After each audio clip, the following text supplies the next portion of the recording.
Bienvenidos a Hacin Myron, yo soy Hacin y hoy os traigo la reseña del último e-cine que ha publicado The Beer, en esta ocasión de Roberto Alhambra, nada más y nada menos que el Drácula vs Hitler. Vamos a ello.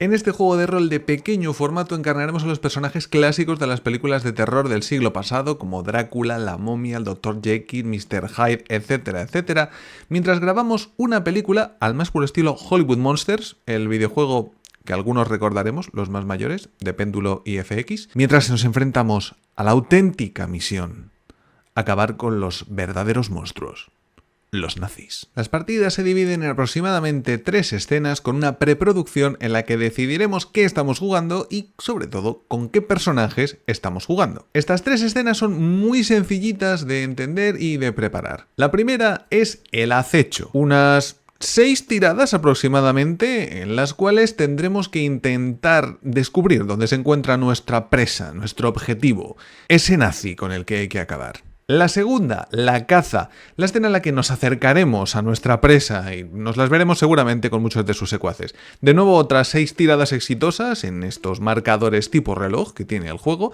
para seguir avanzando en dirección a la tercera y última escena. El clímax, la tercera, en la que nos enfrentaremos a esta bestia indómita, también llamado nazi, a la cual pondremos final de la mejor manera posible y se las entregaremos a las autoridades o no, dependiendo de lo que ocurra. En este caso la duración será un poquito más larga, porque en lugar de ser 6 tiradas exitosas, serán 10, lo cual da para hacer bastantes cosas.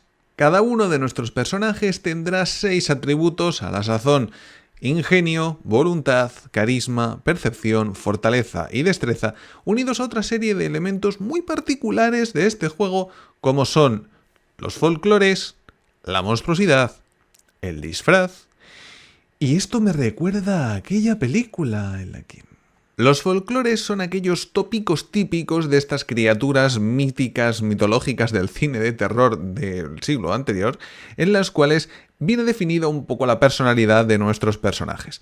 Todos estos folclores son una frase compuesta de 2 partes, una buena y una mala. Cada vez que empleemos una de las buenas podremos llevar a cabo una tirada con ventaja, pero el máster se podrá guardar la parte negativa para que la siguiente tirada aparezca un elemento que nos haga tirar con desventaja. Elegiremos 2 de 5 folclores al hacer la ficha de nuestro personaje al comienzo de la partida y seguramente una vez los hayamos agotado terminaremos por generar uno nuevo, de modo que a la siguiente partida tendremos 3 y en el momento en el que lleguemos a 5 folclores deberemos retirar nuestro personaje porque es demasiado antinatural como para pasar desapercibido y a partir de ahora lo de las tareas de tapadillo...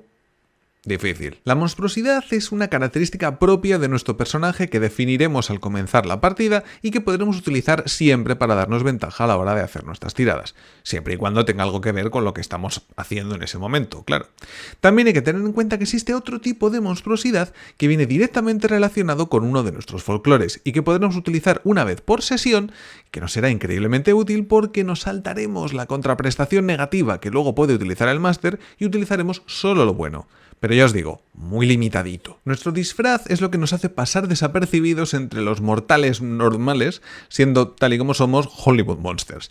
La idea es que en el momento en el que nuestro disfraz se acaba, tendremos que empezar a tirar con desventaja todo lo que queda de partida, aunque eso sí, elegiremos un nuevo folclore.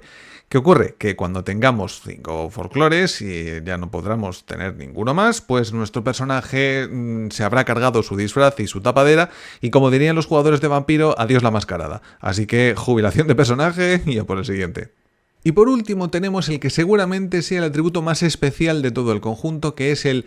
Esto me recuerda a aquella escena de mi película.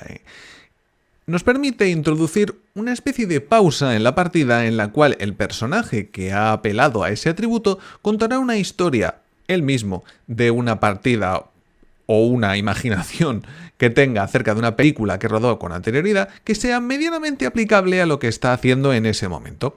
En el momento en el que haya terminado, hará una tirada relacionada con el atributo que tenga que ser y si consigue tener éxito, y depende de qué medida tenga éxito, pues podrá reducirse una de las casillas marcadas de disfraz, así que su tapadera quedará de nuevo más o menos reconocida y le permitirá seguir progresando en la escena actual, real, normal, pero con esa pequeña ventajita que ha conseguido gracias a ese recuerdo que ha autogenerado en el momento. Muy interesante, la verdad.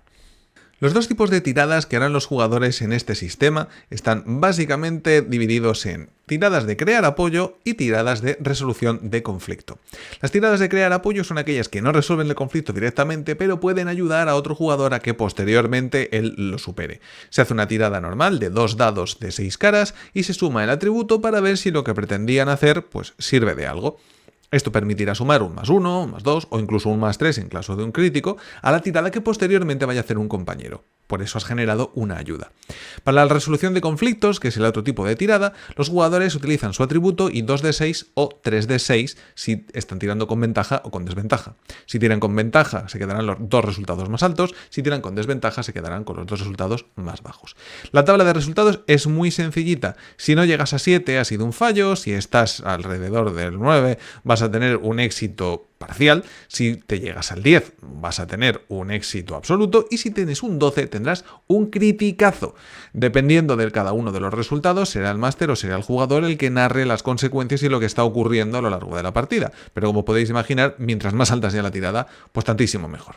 Ojito, que el crítico solo vale 6 y 6, nada de sumarse el atributo, 6 y 6 en los dados. Como ya os adelantaba, dependiendo de los resultados de las tiradas, tendremos que atenernos a unas consecuencias leves, moderadas o graves, que pueden ir desde un pequeño contratiempo, lo que sea que estás haciendo, hasta pérdida de miembros y demás horrendas modificaciones. El tema es que si consigues hacer las cosas en los tiempos y las formas que tienes previstas y más o menos mantenidas, pues no tienes demasiado problema siempre y cuando las consecuencias las puedas ir anotando en tu relojito de consecuencias. Mientras más fallos haya habido y más consecuencias graves haya habido, peores serán las consecuencias que se vayan generando durante el resto de la partida. Así que lo de fallar se castiga, ¿vale? Narrativo pero doloroso. Y eso es todo, Drácula vs. Hitler de Roberto Alhambra, editado por Devir e ilustrado perfectamente por el señor Sergio Bleda. Nos presenta un juego en el que encarnaremos criaturas de espanto enfrentándose a auténticas criaturas de espanto y cazando a nazis mientras grabamos una película de terror del siglo pasado.